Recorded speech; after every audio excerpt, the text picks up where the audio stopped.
যেদিন মার পেটে আমাদের নবীজি আসছে, আসতে দেরি, আসিয়া ফুলের মালা নিয়ে আসতে দেরি করেন নাই। ফুলের মালা নিয়ে জান্নাত থেকে ছুটে এসে আমেনার গলায় পড়া দিয়ে বলছে, আমেনা আমাদের জান্নাতের বাদশা তোর পেটে চলে আসছে।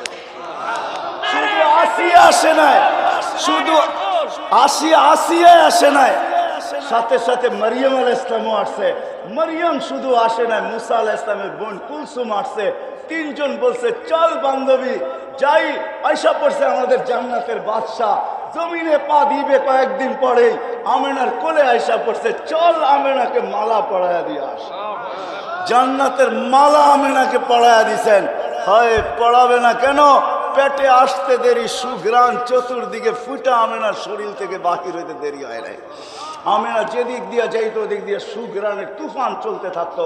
সারা মক্কায় প্রচার চলতেছিল, বিধবা তো খুশবু লাগানো, সুঘ্রাণ লাগানো নিষেধ। আমেনা সুঘ্রাণ লাগায় তো লাগায় কিভাবে? আবার এটা দুনিয়ার কোনো মক্কার সুঘ্রাণ না, সেটা পায় তো পায় কি কইরা? আব্দুল মুত্তালিব পুত্রবধূ আনলো তো আনলো কোত্থেকা? পুরা মক্কার এটাই আলোচনা চলতেছিল। আব্দুল মুত্তালিব ছুটে আসা ঘরে স্ত্রীকে জিজ্ঞাসা করতে, পুত্রবধূকে জিজ্ঞাসা কর এই সুঘ্রাণ পায় তো পায় কোত্থেকা? স্ত্রী বলে, আমারও তো বলার কথা ছিল, তুমি আগে প্রশ্ন করে বলছো, তুমি আগে প্রশ্ন করে বসছো, আমি তোমাকে বলতে চাইছিলাম। এ যখন গোসলখানার থেকে বাহির হয়, তখন আমি যখন ঢুকি তো মনে হয় পুরা গোসলখানাকে জানি সুঘ্রাণে প্যাক করে রাখছে। আমি জিজ্ঞাসা করি নাই, বড় দুঃখী, স্বামী নাই, পেটে বাচ্চা, এই জন্য আমি জিজ্ঞাসা করি নাই, ভয়ে ভয়ে চলো দুইজনেই জিজ্ঞাসা করি।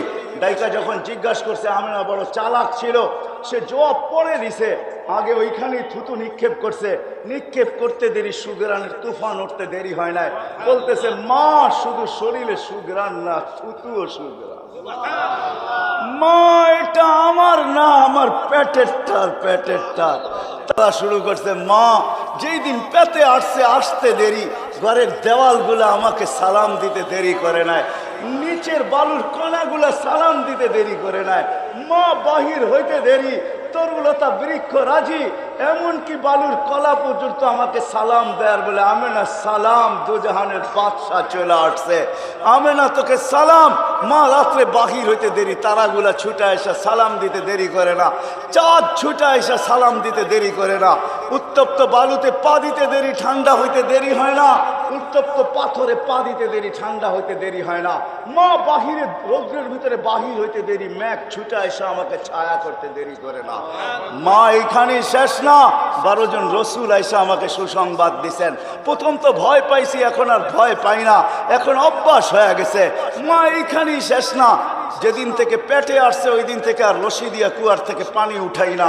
আমি কুয়ার পারে যাইতে দেরি, পানিগুলা কলকলায় উপরে আসতে দেরি হয় না।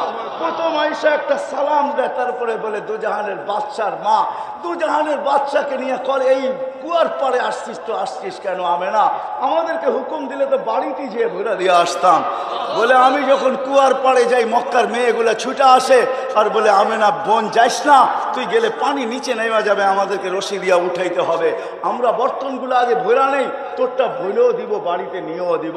বলে, মা এইখানেই শেষ না, হাজারো কাহিনী ডেলি আমার সাথে ঘটতে থাকে।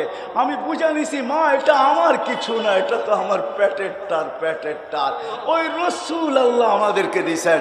যখন মার পেটে ছিল তো সুঘ্রাণ আর সুঘ্রাণই ছিল। যেদিন দুনিয়াতে পা রাখছেন, চলেন 2-4টা আপনাদেরকে শুনাই দেই। যেদিন দুনিয়াতে পা রাখতে ছিলেন, আব্দুর রহমান ইবনে আউফ রাদিয়াল্লাহু তাআলা আনহু আম্মা বলতেছিলেন, আরে যেদিন পেটে ছিল তখন শুধু আমেনার শরীর দিয়ে সুঘ্রাণ ছড়াইতো, আর যেদিন দুনিয়াতে পা রাখছেন, কাআন্নাল মিসকা ইয়াফুর, সমগ্র জগৎটা সুঘ্রাণে মোহিত হইতেছিল। আল্লাহ ফেরেশতাদেরকে ছুটি দেন নাই, কিন্তু 2 বার ছুটি দিয়েছেন। যেদিন আমাদের নবীজি দুনিয়াতে পা রাখছেন, ওদিন ফেরেশতাদের ছুটি ছিল। উর্দু জগতে হুল্লুর চলতেছিল, পুরা উর্দু জগতে খুশির বন্যা চলতেছিল। এক এক আকাশের ফেরেশতা আরেক আকাশে যে আরেক গলা লাগাইতেছিল আর বলতেছিল, দুজাহানের বাদশা জমিনে পা দিয়া দিয়েছে। দুজাহানের বাদশা, বারবার এই জন্য বলতেছি,